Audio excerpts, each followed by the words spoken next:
If you just heard the words, "want to go out tonight," and your body responded like someone pulled the fire alarm, welcome.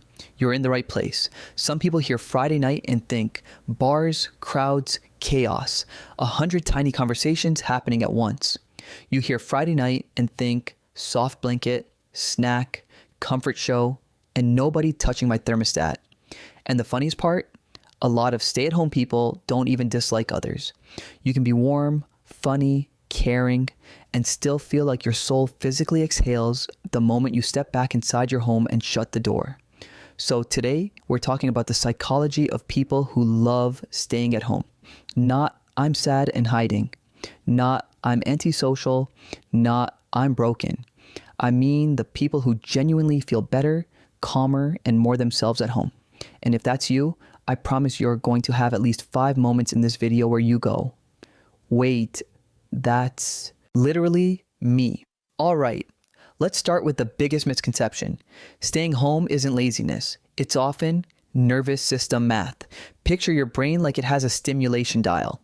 Some people need the dial turned up to feel good. Music, movement, people, plans, noise. Other people feel best when the dial is lower. Quiet, routine, fewer surprises, fewer inputs. Psychologists call this idea optimal arousal, the basic concept that we each have a sweet spot for stimulation where we feel and function best, too little stimulation and you feel bored, too much stimulation and your brain starts going, nope. And this connects to classic personality research around introversion and extroversion. One influential theory associated with Hans Eysenck suggested that introverts tend to run closer to already stimulated, so they don't need as much extra input, while extroverts often seek more external stimulation to feel energized. Not everyone agrees on every detail, but the core idea maps onto a real experience many people recognize. Some brains hit too much faster than others. So when someone says, "Let's go somewhere loud and crowded," you're not thinking, "Ugh, people." Your system is thinking, "That's going to cost me a lot." Because here's the part extroverts sometimes don't realize. Even when you're having fun socially, you may still be spending energy. It's like going to a party where everyone else is charging their phone and you're the one charging everyone else's phone. And home is the only charger that fits your plug. Reason number 2, home gives you control and control calms the brain. Let's be real. Going out sounds simple until you list what it includes. Parking waiting noise, unpredictable people, unpredictable vibes, someone yelling "woo" directly into your left ear, and the constant question, am I supposed to be having fun right now? But at home, you control everything. You control the temperature, you control the lighting, you control the volume of reality. And this matters because perceived control is strongly tied to stress and well-being. When people feel they have more control over their environment, they generally cope better. Your home is basically your brain's safe settings.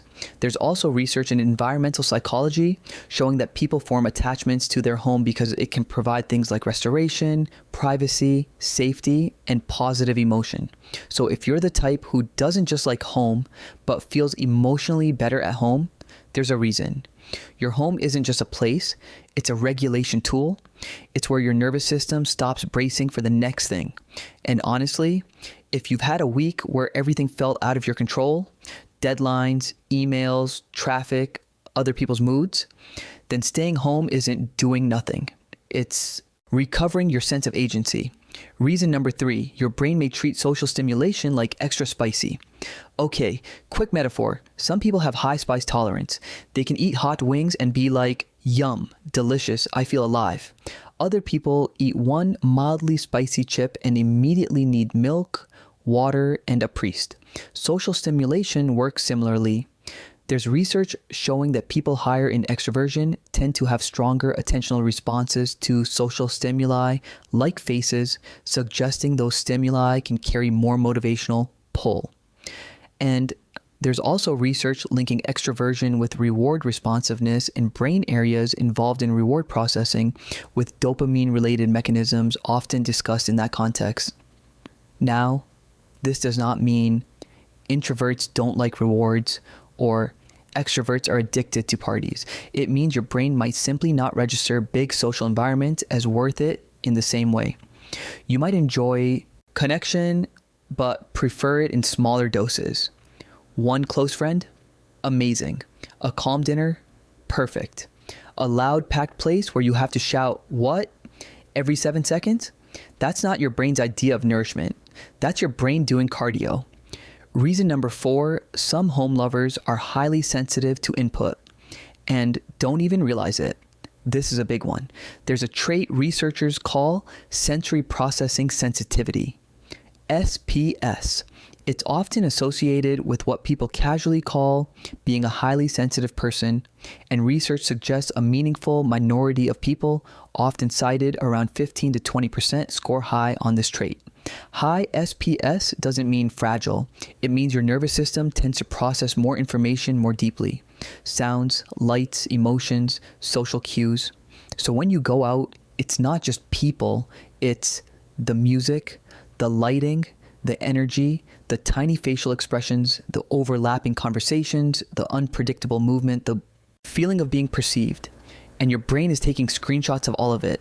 That's why some people come home after a totally normal outing and feel like they need to lie down in a dark room like a Victorian child who saw a ghost. It's not drama, it's stimulation load. And home reduces stimulation load. Home is the one place where your senses aren't being ambushed by 1,000 tiny inputs. Reason number 5, solitude can lower high arousal emotions, so home becomes emotional therapy. Here's something I wish more people understood. Solitude isn't always sad. Sometimes solitude is medicine.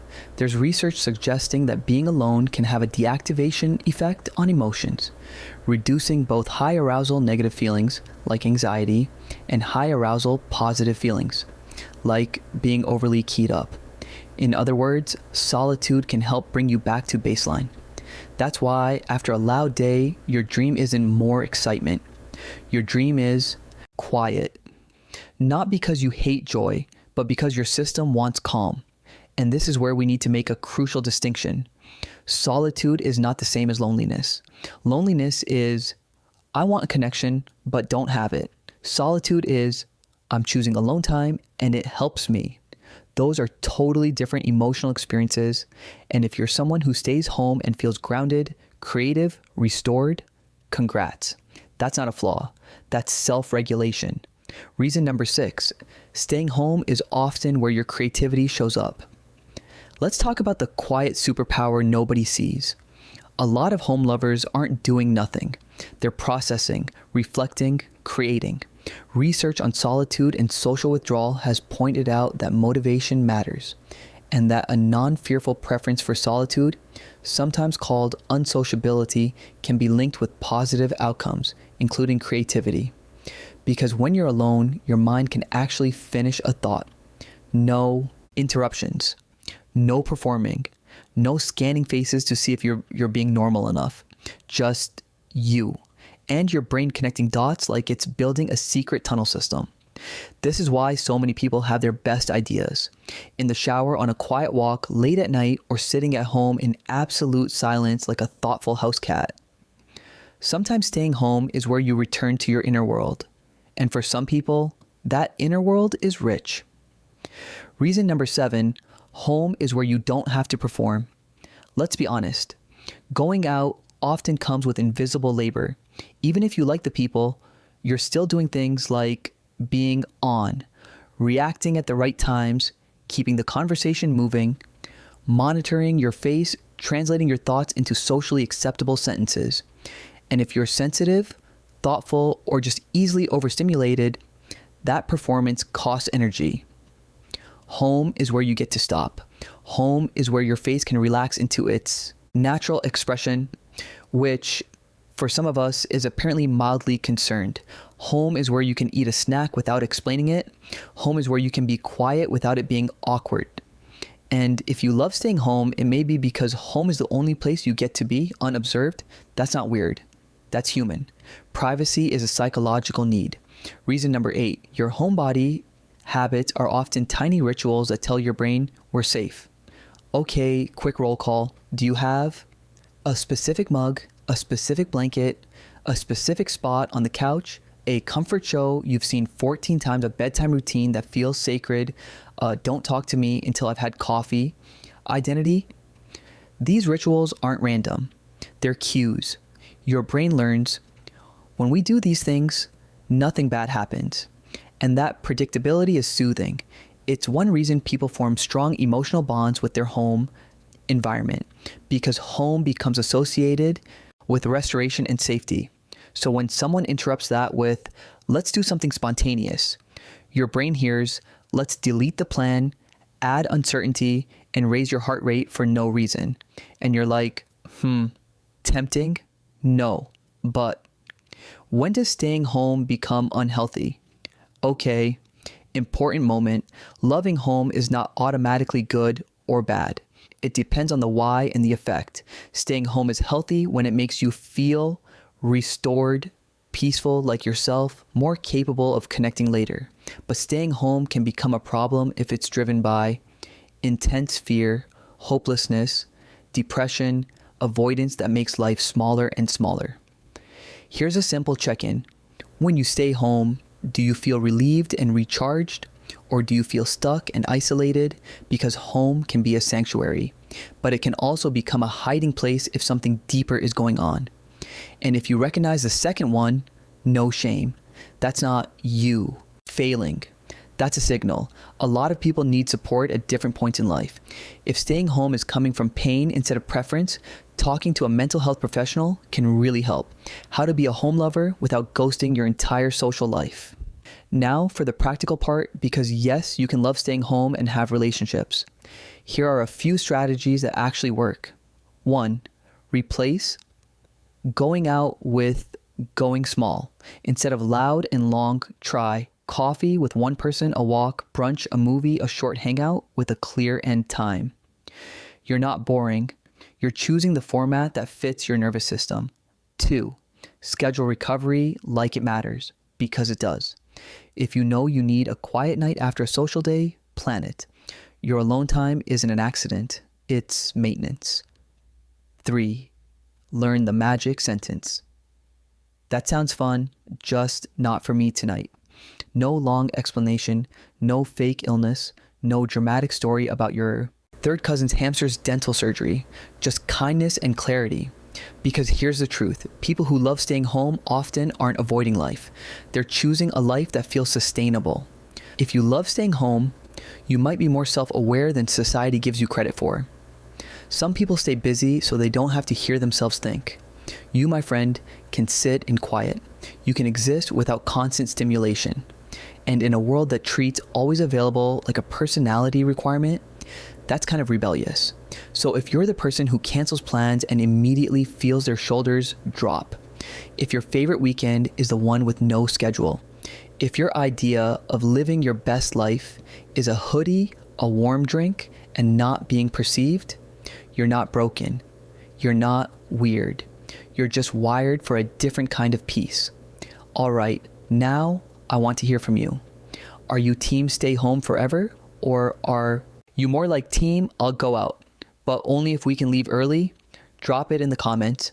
And if this video felt uncomfortably accurate, hit subscribe, because the next one on your screen is basically the sequel your personality deserves.